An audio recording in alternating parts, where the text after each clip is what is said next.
Hi everyone, welcome to Wiz Tech channel. Today let me introduce home energy storage design kit for you. First, there are solar panels that convert the sunlight energy into electricity.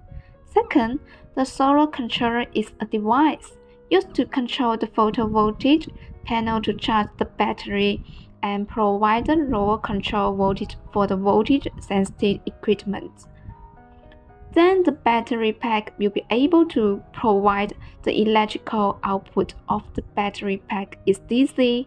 DC full name is direct current. But most of the electrical appliances are now using AC. AC full name is alternating current.